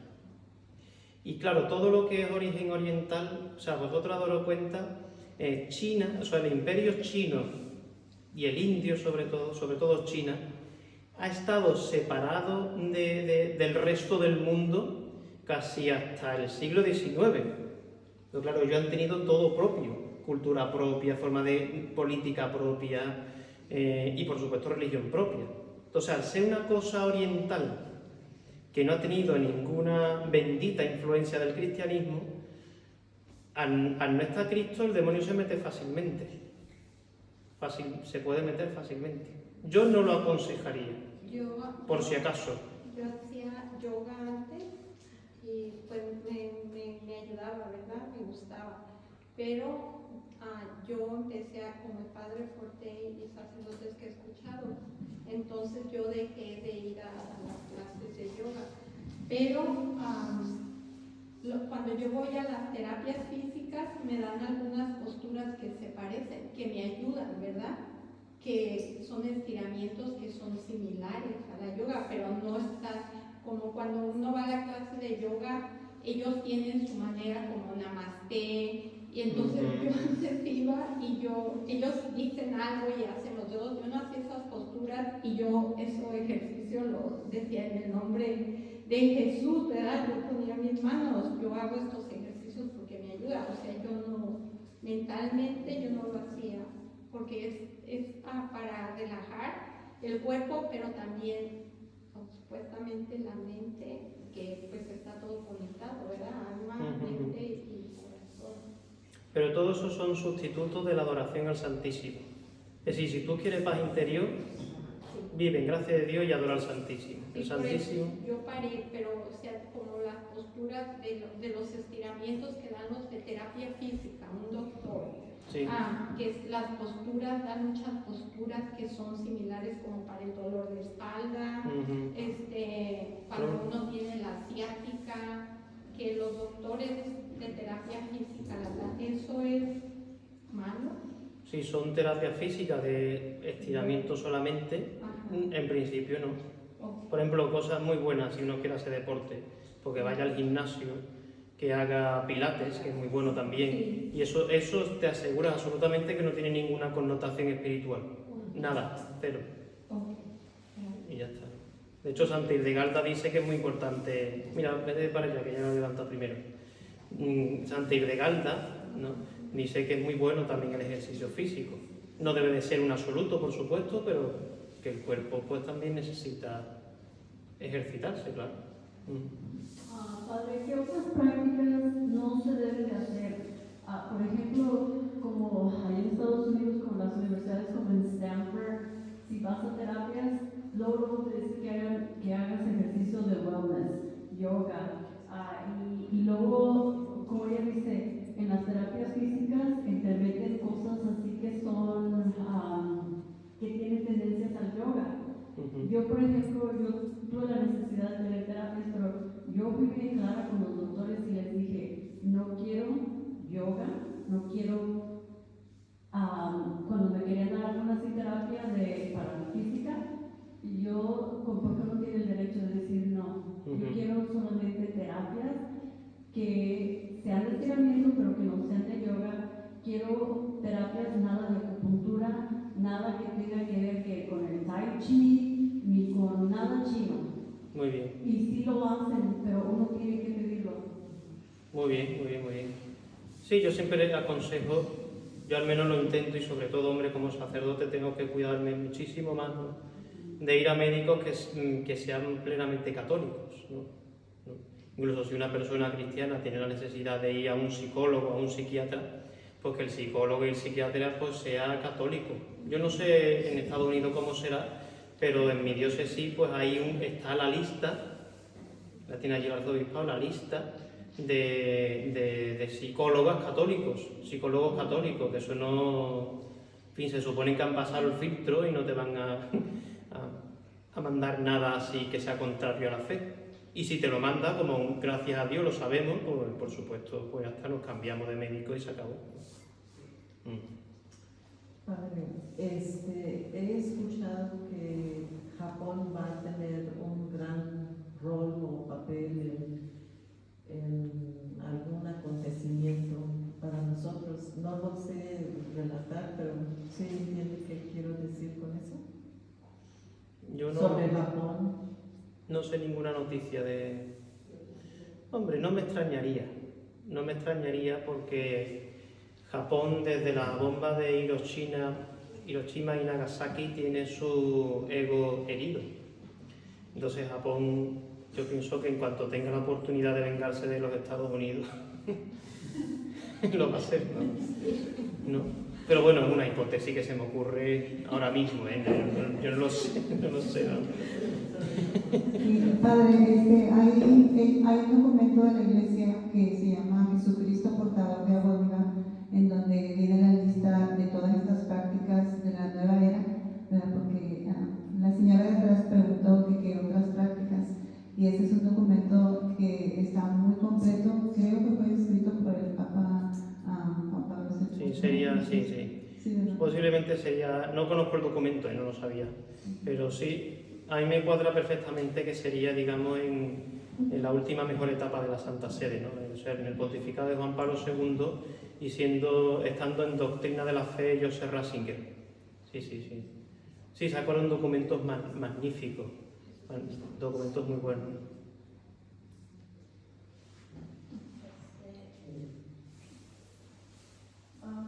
Me han dicho que el Halloween no se debe de ¿El qué? celebrar el Halloween, así como en los Estados Unidos. Es muy... No sé yo qué es. El Halloween no se debe... Halloween. Sí, perfecto. Pero también yo he ido a una iglesia donde el padre dijo que lo pueden celebrar, que pueden llevar a los niños a pedir dulces y todo. Cuando pasa eso, ¿ya no debo ir a esa iglesia o cómo? Porque no sé si... Yo Claro. sé que en Halloween no se celebra porque todo lo que hacen los niños, Sí. dice que está bien. ¿Qué hago? ¿Ya no regreso o...? Bueno, yo lo correcto sería como dice el Señor, ¿no? Es decir, una obra de misericordia es corregir al que yerra, ¿no? Es decir, es corregir al que se equivoca, ¿no? Entonces, bueno, hay que coger con mucha caridad antes rezar por él, ¿no? Por rezar por este sacerdote antes de corregirlo, y con mucha caridad pues ir y decirle que está en un error grave. Un error grave porque, por ejemplo, un libro muy bueno donde yo además pues, yo esto lo intuía, pero ya ahí te lo explica claramente el Padre Amor, en un libro que se llama Más fuerte que el mal, que es una entrevista que le hacen a él, y él lo explica lo que realmente es la fiesta de Halloween, ¿no? La fiesta de Halloween es el cumpleaños de Satanás, el cumpleaños de Satanás. Yo esto lo dije en una homilía que me metí en un lío, pero yo en conciencia tenía que decirlo, y cuando vuelva a llegar a Halloween lo voy a volver a decir, vamos, o sea que no tengo problema, vamos, yo tengo que decir lo que tengo que decir, punto, vamos. Y yo lo dije en la homilía, decir, Halloween es la fiesta del cumpleaños de Satanás. No lo digo yo, porque yo no soy sacerdote exorcista, pero sí leo a los sacerdotes exorcistas, como el Padre Amor, Fortea, etcétera, ¿no? Y otros, ¿no? Entonces los exorcistas que hacen exorcismo y que el demonio se manifiesta en esos exorcismos, pues el demonio cuando lo están atormentando con la oración, pues larga bastante información importante, ¿no? Entre ellas esta, ¿no? Y aparte que en la labor del exorcista, él también, cuando se enfrenta a expulsar un demonio que esté en una casa, en un objeto, en una persona, tiene que indagar ese demonio cómo ha entrado en esa persona o en esa circunstancia, ¿no? Entonces estudia cómo ha sido. Y en esa investigación los exorcistas descubren, y ellos mismos lo cuentan, cómo en Halloween se hacen muchos rituales satánicos. Lógico, es el cumpleaños de Satanás, ¿no? Rituales en los que se secuestran a niños, se hacen misas negras, se profanan sagradas formas, etcétera, etcétera, ¿no? Entonces muchas personas pues quedan endemoniadas, ¿no? Porque va a una fiesta inocentemente, pero resulta que la fiesta pues la organiza un satanista de un pueblo, ¿no? O de una ciudad o de algo, y a lo mejor te echaba algo la bebida y te hacen algo, ¿no? Entonces por eso hay que tener mucho cuidado, ¿no? Y yo decía en mi homilía, después de explicar esto, ¿no? Un poco no de forma tan clara, ¿no? Porque es una homilía, ¿no? Digo, si Halloween es el cumpleaños de Satanás y Satanás es nuestro enemigo, ¿un católico puede participar en la fiesta de cumpleaños de Satanás? Respondan ustedes, yo no respondí. Pero claro, la pregunta es como para responder que sí, ¿no? Entonces, claro, pues... yo siempre que salen asuntos de esto, ¿no? y como creyente y como sacerdote me pone muy triste, ¿no? El hecho de que hay mucha confusión en el clero. Me acuerdo de esa frase muy triste del Señor, ¿eh? Muy triste. Se la dijo al profeta Oseas, y el Señor le dijo al profeta Oseas: mi pueblo perece por falta de conocimiento. Claro, porque el demonio es mucho más inteligente que nosotros, y nosotros pensamos, por ejemplo en este caso, que vamos a una fiesta, que nos lo vamos a pasar súper bien y nos vamos a disfrazar de brujita, de monstruo, de Drácula o de lo que sea, y te puede, o sea, puede ser la noche de tu asesinato, poniéndonos lo peor, ¿no? Entonces, claro, pues son asuntos muy serios. Pero sí, lo correcto es corregir al sacerdote y ya está. Y ya que sea lo que Dios quiera. Padre, una pregunta sobre biomagnetismo para curación, para salud y todo eso. ¿Tiene algún conocimiento en este? Ninguno. Entonces, no lo sé, eso habría que responderle al doctor, preguntarle a él a ver si le sabe algo. Pero bueno, yo creo que eso se hace En las rehabilitaciones y eso se hace, ¿no? En las rehabilitaciones, ¿no? Cuando uno ha tenido... Yo pienso que eso no tiene... que eso es algo como los electrodos que te ponen, ¿no? Yo pienso que eso no tiene nada de espiritual, así dañino. Pienso que no. Pero mira, para la próxima vez que veamos al doctor se lo preguntamos. Porque él sí, hombre, él es médico, sabrá un poco más, ¿no? Ahorita está muy famoso todo eso de los cristales. Si usted así como va a la montaña y se encuentra uno, eso no es malo, ¿verdad? Es malo cuando él tiene así como que lo quieren vender así como para espíritus y todo eso. Pero Sí, si lo usted de... se encuentra en la montaña y está, Ya. eso ya no es malo. Si uno tiene duda de que algo pueda tener una infectación demoníaca, es mejor alejarse de ese sitio. Es decir, lo que sabemos seguro que no nos va a hacer daño van a ser imágenes de la Virgen, del Señor, de los santos, crucifijos, cruces, etcétera, etcétera, ¿no? ¿Por qué? Porque hay muchos brujos, brujas, satanistas, etcétera, ¿no? que para maldecir un lugar, que puede ser alrededor de una casa o alrededor de un campo, tal. En España se da mucho al norte de España, que curiosamente es donde se ha perdido mucho la fe católica, no es casualidad, ¿no? Entonces hacen una serie de enterramientos con sapos muertos, animales, cosas podridas, tal.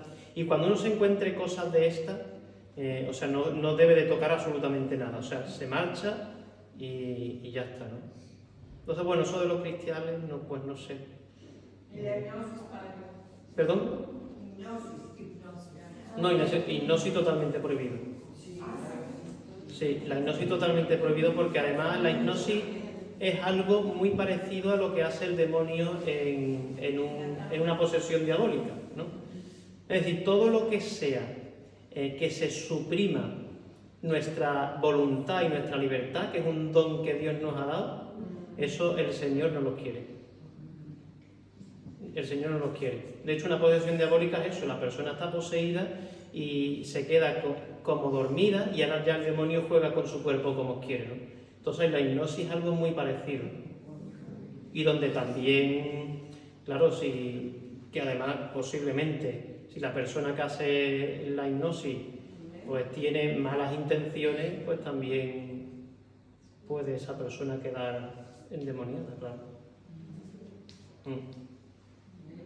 Sí, padre, tengo una pregunta acerca de algunas hierbas que son utilizadas, que aún la mayoría de las personas podemos tener en casa. ¿Qué opina de eso? Si es marihuana es contrabando de No, drogas. no, de eso no. Hierbas que se utilizan como, que también como los brujos o los chamanes usan y que se utilizan que pueden estar contaminadas, que yo he escuchado acerca de eso. La ruda, como la ruda. ¿La qué? La ruda. Una planta está, tiene algún poder espiritual si se le hace alguna oración sobre ella. Eso sí. Vamos, si quieres saber cosas de plantas y de hierbas, infusiones, recetas y eso, lo mejor es Santa Hildegarda. Santa Hildegarda se puede, al menos desde España, se pueden comprar los libros de sus recetas y su libro de las explicaciones en Amazon y eso es lo mejor. O sea, las hierbas de Santa Hildegarda están aprobadas por la Iglesia, ¿no? Sí. Es doctora de la Iglesia, sí. Medieval. Iba a preguntar, ¿qué opina usted sobre los nombres que le están poniendo hoy en día? ¿Qué opina usted hoy en día que se estén poniendo nombres a los perros de personas? Que los besen como si fueran niños o personas. La sobreestimación de los animales, de las mascotas, eso revela una carencia afectiva religiosa, o simplemente afectiva, es decir, porque esa persona pues tenga una falta de cariño, de afecto humano y lo suplante con una mascota y entonces pues lo trata como una persona en el afecto, también en el nombre, pero también puede ser pues esa falta de sentido sobrenatural de la asistencia, ¿no? Es decir, que pues al final el perro se convierte en su Dios, vamos, su perro, su pajarito, su gato, su tortuga o yo qué sé, o lo que tenga. Algunos son originales y tienen serpientes pero sí, eso forma parte también de, en fin, sí, traumas afectivos y también la descristianización del mundo, ¿no? Por eso también muy importante para recordar, el tema de los nombres es muy importante, ¿no? Porque revela, o sea, el nombre revela la identidad del animal, de la persona, de la cosa, etc., ¿no? Por eso a una persona no se le puede poner tampoco nombre propio de una mascota, y muchísimo menos un nombre de un dios pagano, ¿no? Sí, imaginaros, a mí no me ha pasado, gracias a Dios, pero que una persona quiere ponerle a su hijo Zeus, por ejemplo, pues en la Iglesia Católica no se puede bautizar con ese nombre, o sea, no es posible, o sea, porque la ley de la Iglesia te dice que tiene que ser un nombre cristiano, un nombre cristiano. Entonces no es posible que un cristiano tenga un nombre de un dios pagano, o sea, no. O bíblico, ¿no? Que puede ser también. Sí, claro, bíblico es cristiano, claro, sí, sí. Claro, porque el nombre, cuando uno elige un nombre para un nuevo cristiano, ese nombre va a ser como su patrón en el cielo. Es decir, se implora incluso en el bautismo, dentro de la letanía de los santos, dentro del ritual del bautismo, se invoca al santo del que se le ha puesto el nombre, ¿no? Entonces, claro, el nombre tiene mucho poder, ¿no? En ese sentido. Padre, tenemos un yerno que es nativo indio de Estados Unidos, y un día él me dijo, tu Dios. Su mamá es católica, lo bautizaron católico a él, está casado con la iglesia católica, pero como en un momento se quiso enfrentar conmigo tocante a las cosas de Dios, él me dijo esa frase, tu Dios, y pues sí le corregí, ¿verdad? Que hay un solo Dios, pero ¿cómo es que se puede ayudar a las personas?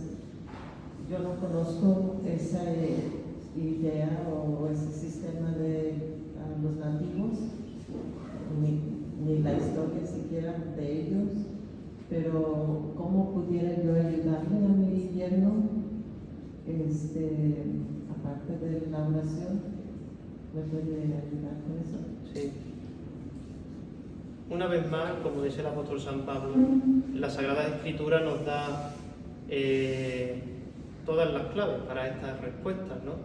Por eso la Virgen aquí en Medjugorje insiste tanto en leer la palabra de Dios, ¿no? Por supuesto, lo primero es la oración.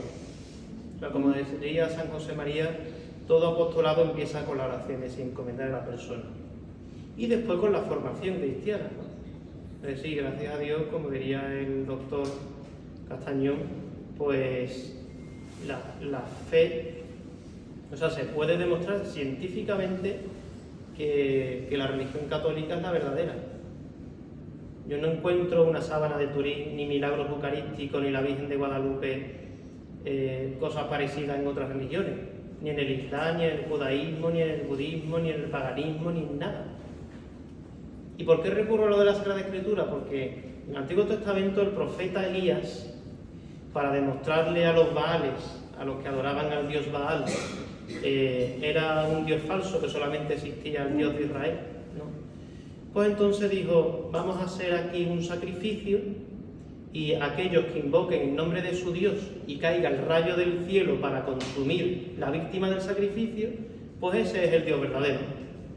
¿no? Entonces le dijo a Elías, bueno, pues empiecen ustedes a invocar a su Dios para ver si hace el milagro, ¿no? Y se ponía, es muy gracioso leerlo en la escritura, creo que en la segunda carta a los reyes, no estoy seguro.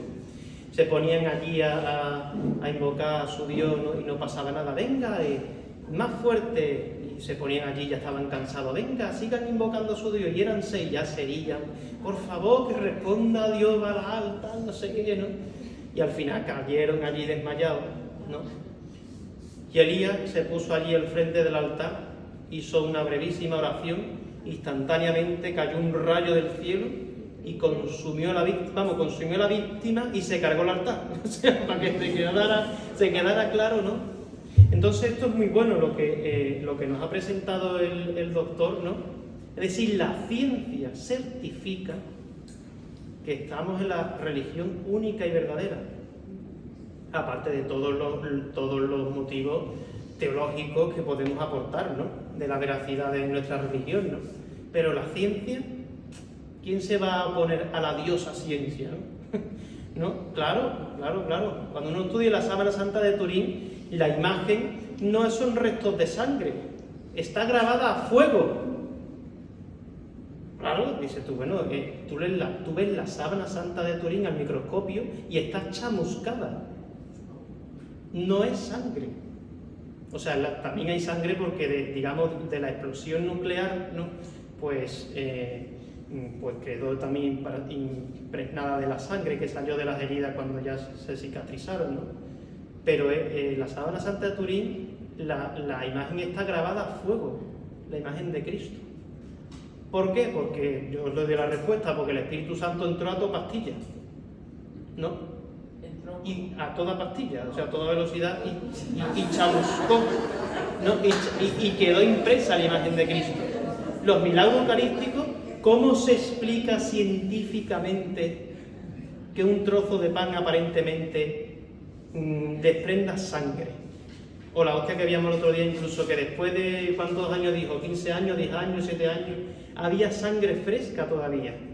Es decir, que la hostia, para los científicos, un trozo de pan no puede emanar sangre. O sea, eso es absolutamente imposible. Imposible. El doctor lo explicó, tiene que haber médula ósea, hueso, no sé qué, para que se produzca la sangre. Un trozo de pan no puede producir sangre. Y lo mismo la Virgen de Guadalupe. ¿Cómo es eso de que la tinta salga de las fibras de la tela hacia afuera? Y que una imagen que hace 500 años la pongas al microscopio y en los ojos haya 5 personas, o 3, bueno, 3 una y 5 en otra, ¿no? Algo así, ¿no? O sea, eso es imposible para un pintor en el siglo XV, o sea, sí, en el siglo XIV, XIV, ¿no? Vamos, también es imposible para un pintor en la actualidad, tendría que hacerlo una máquina, ¿no? Entonces, esas 3 pruebas, ¿no? Si uno lo estudia profundamente y se las presenta al otro, pues claro. Y aparte, no solamente los datos científicos se pueden utilizar, sino también, muy importante, la apologética católica, que hay muchas páginas en internet de apologética católica. Entonces, claro, con todos esos argumentos, o sea, el que no quiera creer es porque no quiere y ya está. No hay que darle más vueltas, ¿no? Madre, acerca de los tatuajes. De los tatuajes. De los tatuajes te tengo que dar mi opinión, porque esto no es ninguna declaración del magisterio de la Iglesia. Lo único que encontramos en las Sagradas Escrituras es que los judíos se podían tatuar algunas cosas referentes a la Santa Torá, es decir, a la ley de Dios, ¿no? Pero solamente en referencia a eso. Y por supuesto estaba absolutamente prohibido que el sacerdote fuese tatuado. Es decir, porque ya en la fe judía había esa doctrina, esa idea de que el cuerpo era sagrado, ¿no? Entonces yo, como creyente, como creyente cristiano católico, el cuerpo es templo del Espíritu Santo. Es templo del Espíritu Santo, o sea, tiene una dignidad, ¿no? Resucitará como el cuerpo glorioso de Cristo, ¿no? Al final de los tiempos, en el fin del mundo, ¿no? Entonces, bueno, a mí personalmente no me gusta, o sea, no lo veo bien, Lo veo como que es una falta de delicadeza a un regalo tan hermoso que Dios nos ha dado como nuestro cuerpo, ¿no? Y aparte que nuestro cuerpo no nos pertenece. O sea, nuestro cuerpo es prestado, es un alquiler. No nos pertenece, no es nuestro. Nosotros decimos nuestro cuerpo, pero no es nuestro, es de Dios. Por eso los pecados más graves son los que atentan contra nuestro cuerpo, ¿no? Donde además el apóstol San Pablo siempre se pone más agresivo con los pecados contra el cuerpo, las comilonas, las borracheras, todo tipo de lujurias, ¿no? De desenfreno, porque es contra el cuerpo. Aunque sí es verdad que el tatuar el cuerpo nunca se ha considerado un tatuaje, ¿no? Pero sí es verdad que, bueno, pues no está bien. Y por supuesto, si un tatuaje no cristiano, pues con más motivo, o sea, más motivo todavía, ¿no? Regresando a Japón, la Virgen que se aparece en la quita, ¿qué mensaje está ofreciendo, ya sea localmente, nacionalmente, al país o para todos? Todos los mensajes de la Virgen son para todo el mundo, para todos sus hijos. Es decir, por ejemplo, aquí en Medjugorje es igual. O sea, los mensajes para todo el mundo. En Fátima igual, para toda la cristiandad. Que pueda dar mensajes para la nación concreta, sí. En Fátima lo hizo, ¿no? Dijo que en Portugal, pues, iba a ser todo más liviano, ¿no?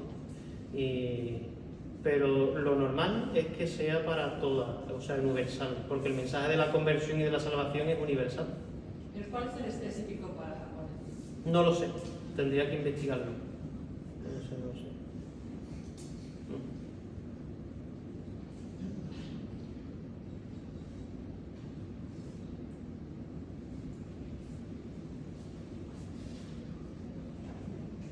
Padre, regresando a Rosario. La novena de 54 días, que fue escrita por un amigo de Medjugorje, esta yo tengo tiempo haciéndola y tiene mensajes de la Virgen. ¿Qué relación hay? ¿Cuál se debe de rezar? ¿La de la novena de 54 días que tiene las meditaciones más extensas o el rosario como el que rezamos en el autobús? ¿Cuál usted recomienda más? En realidad es una devoción particular. Es decir, como devoción particular, uno al libitum puede elegir la que más le agrade. Correctas son las dos, pero ya después uno, en libertad, si tiene más tiempo de oración o menos, pues puede optar por una oración u otra. Como toda devoción particular, eso cada fiel elige lo que más le ayude.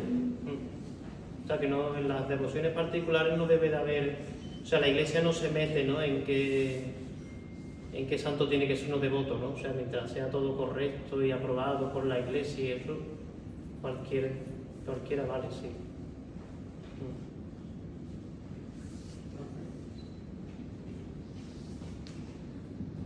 Ahorita que tomaron el tema del tatuaje, yo me declaro de que me puse la ceja. Entonces, yo tengo un hijo que está dale, que él se quería poner un tatuaje y yo les he dicho que les tengo prohibido a ponerse tatuajes. Gracias a Dios me han respetado ese deseo, pero les dije yo a ellos que yo me los quito por tal de que ellos acepten lo que yo les estoy pidiendo. Y ahora mi pregunta para ustedes, ¿lo debo de, no creo, no me acuerdo si lo confesé? Yo sé que debe uno de estar arrepentido completamente de eso y no he llegado a ese punto, pero sí me ha causado mucha angustia con lo de mis hijos y ser un poco hipócrita de decir no lo hagas tú, pero yo lo hice. O sea, me las pinto de todos modos con un lápiz y esa fue mi justificación, porque si no, no, mi pelo de mis cejas no se ve mucho, por eso no sé. ¿Qué me recomiendan? ¿Los títulos? En el caso de la ceja, incluso algunas mujeres que hacen con perfilarse los labios, eso es totalmente lícito. Eso no tiene... O sea, el problema real de los tatuajes es los símbolos que uno se tatúe. Eso es el problema. Pero si uno por estética, una mujer, no por oye lo de las cejas y eso no es malo. Es una cuestión de, yo pienso de utilidad, ¿no? De decir, bueno, pues eso ya siempre está ahí pintado y no tengo que repasármelo. O sea que no. Se comprendería lo tuyo, o sea, mejor a tus hijos, si tú le prohibieras, imagínate que tienes una chica, ¿no? Una hija chica, hembra, que quiera hacérselo de la ceja y tú no le dejaras. Pero no es el caso, ¿verdad? Ellos se quieren poner un dibujo en el brazo, en la pierna, en la espalda, es claro. No es lo mismo, o sea, no se puede comparar una cosa con la otra. No es en absoluto, vamos. Dicen que se van a poner cejas como es lo único que es permitido. Pero si se ponen cejas, que se pongan las cejas en las cejas. Eso sí. Y le me ha dicho el padrecito que sí, en las cejas sí.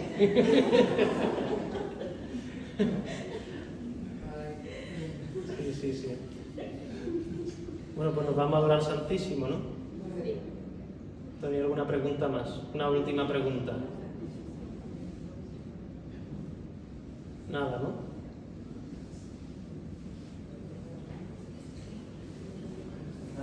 No hay más. La última. La última.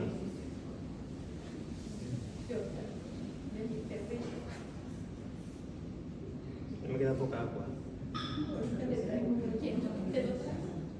Hay una pregunta que están haciendo mucho en las redes, especialmente las mamás, que si su hijo, no soy madre, pero que si su hijo está en peligro, si matarías por su hijo, si una mamá mataría por su hijo. Y los comentarios que he leído, los que dicen que no lo es, son muy juzgados. Son muy así como que, ¿cómo no vas a matar por tu hijo? No lo vas a proteger de esto.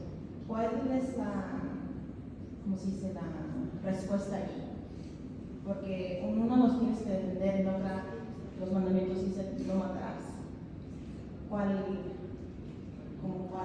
Sí, bueno, podemos decir que la Biblia se contradice porque Dios te dice no matarás, pero la pena de muerte está en la Biblia. Por ejemplo, eso lo explico para no crear confusiones. Es decir, uno por defensa propia solamente, no, o sea, el quinto mandamiento se refiere al asesinato por odio, por venganza, por rencor, por ajustes de cuenta, por supuesto el aborto, eutanasia, etcétera, ¿no? Eso es lo que se refiere concretamente el quinto mandamiento. Pero en un caso extraordinario en el que uno tiene que defender a su familia, pues uno puede defenderla. Si puede, sin causar la muerte del agresor, como primera posibilidad, ¿no? De herirlo en el brazo, en la pierna, en donde sea, ¿no? Pero si no queda más remedio que herirlo de muerte, pues bueno, pues herirlo de muerte no sería pecado, porque es defensa propia. Es decir, tú no matas por venganza, por odio, por ajuste de cuenta, lo que sea. No estás matando a un inocente, como es el caso del aborto, por ejemplo, o de la eutanasia.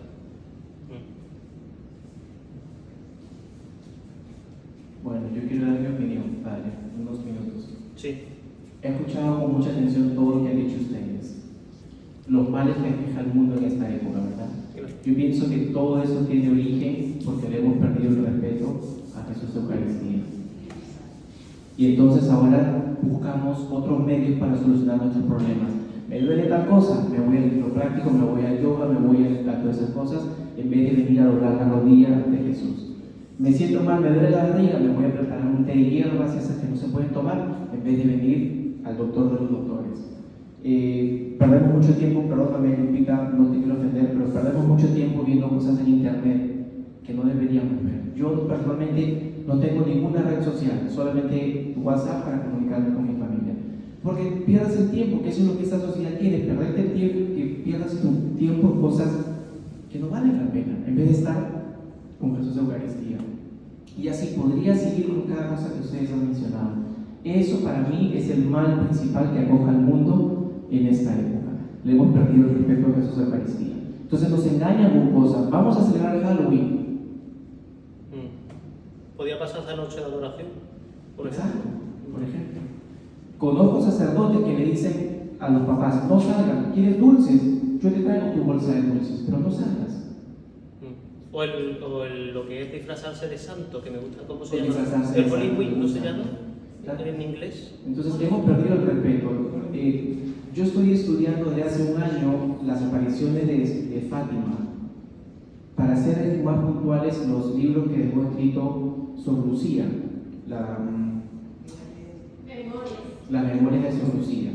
Y lo vengo estudiando con gente de Fátima, que ahora se está empezando a expandirlo por todo el mundo. Y estamos empezando a hacer los sábados de reparación, los primeros sábados de mes de reparación. ¿Qué fue lo que la Virgen le enseñó a los niños? A reparar por todos los males que hay en el mundo, por el respeto que se ha perdido en Jesús Eucaristía.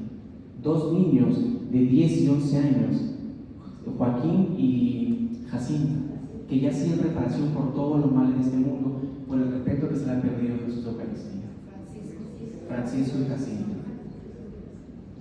Me acuerdo que en parte de la historia que yo estaba leyendo o estudiando, Sor Lucía ya había ido a Pontevedra, al convento, porque era muy acosada, obviamente porque era la vidente, y entró a un convento con otro nombre, bueno, con su segundo nombre, para que no la reconozcan. Solamente sabía que ella era la vidente, la directora, la rectora, que se volvió también como su directora espiritual, ¿no? Y ella también escribió un libro de las cosas que pasaban ahí con Sor Lucía en el convento. En una oportunidad ella cuenta que el Señor la Virgen se le aparece a Sor Lucía, y Sor Lucía le dice que ella se quería ir con ella, que ya se había ido su prima, se había ido su primo, y que ella también se quería ir con su mamá, con la mamá, no con la Virgen. Y la Virgen le dice, mira tus manos, y le dice, están vacías, no tienes obras, no te puedes ir así conmigo, no te puedo llevar. ¿Qué estás esperando para ir a visitar a mi hijo en el sacramento del altar que te está esperando? Ustedes, y yo es un ejemplo que yo pongo en mi comunidad, Padre, porque acá yo seguro que pregunto quién es mariano y todos me van a decir que son marianos. Y si yo pregunto quiénes van a la celebración de la Virgen de Guadalupe, y seguramente todos van a levantar la mano. Pero si yo pregunto quiénes son adoradores, seguramente 2 o 3 levantarán la mano. Y María lo primero que dice es, anda mi hijo. En mi comunidad nosotros tenemos una vez al mes, el segundo martes del mes, 2 horas de adoración. Se hacen alabanzas y al final hay la procesión, ¿verdad? Nunca, Padre, en 3 años, nunca hemos juntado más de 300 personas. Que igual, 250 por ahí es un gran número, pero nunca hemos podido juntar 300 personas o que la iglesia esté llena capacidad para 700 personas. Sin embargo, viene la Virgen de Guadalupe el 12 de diciembre, la celebración, la iglesia reventando. Gente que nunca la ves en las misas normales, no vienen por ese día y traen su cuadro para conseguir la bendición y obviamente participar en la celebración. Y después nunca lo ves. ¿Y qué dice la Virgen? Hagan lo que mi hijo les dice. Y si él decidió quedarse aquí en el altar, ¿por qué no venimos a orar? Mariano es, yo entendí por eso, porque muy poca gente verdaderamente es mariana. Hay mucha gente que se dice ser mariana de palabra, pero mariano es aquel que hace lo que él dice, lo que la Virgen nos dijo, hagan lo que él les dice. Ese es el verdadero mariano, no el que se cuelga 20 rosarios y luego está caminando así con tantas cosas que se cuelga, ¿verdad? El que hace caso a él. Ese es el principal mal que acoge este mundo, que hemos perdido el respeto a Jesús Eucaristía. Y el demonio se vale en todo esto para distraernos, para que quitemos, como le pasó a Pedro. Cuando Pedro miraba a Jesús, caminaba. La Biblia no dice que Pedro se bajó de la barca y se cayó. Él dice que estaba caminando. Cuando él se distrajo a quien debía mirar, fue que se empezó a hundir. Y eso es lo que nos está pasando en esta época. Estamos distraídos, hay mucha bulla. Este mundo, esta sociedad nos tiene la mente distraídos, mirando otras cosas, muchas redes sociales. Y entonces no ponemos la vista en quien debemos de mirar. Y ese es el principal problema. Esa es mi opinión. Con mucho respeto, no era mi intención ofender a nadie. No, totalmente correcto. De hecho, la Virgen siempre le da mucha importancia al Santísimo Sacramento. En Garabandal lo dijo, en Fátima, aquí en Medjugorje, y también el Señor. O sea, el motivo fundamental de las apariciones del Sagrado Corazón de Jesús en París es porque el Señor ya en aquella época recibía muchas ofensas en la Eucaristía, muchas ofensas. Y entonces no existía ni la comunión en la mano ni nada. Pero bueno, si comulgas en pecado mortal sin confesar, o confesándote una vez al año solamente y comulgas, también estás ofendiendo mucho a Dios. No es solamente que se le dé poca reverencia en la forma de comulgar, ¿no? Entonces, sí, exactamente. Si no se tiene a Jesús en nuestra vida, buscaremos otras cosas. ¿Hace una oración final, Padre? Sí, por la Virgen. Nos ponemos en pie y nos encomendamos a la Virgen Santísima.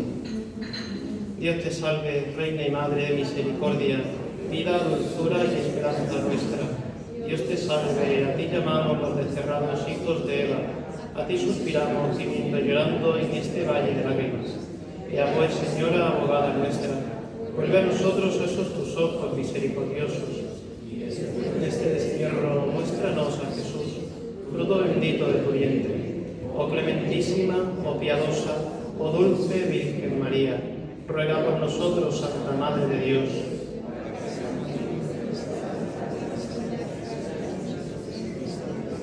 Santa María, Reina de la Paz, ruega por nosotros.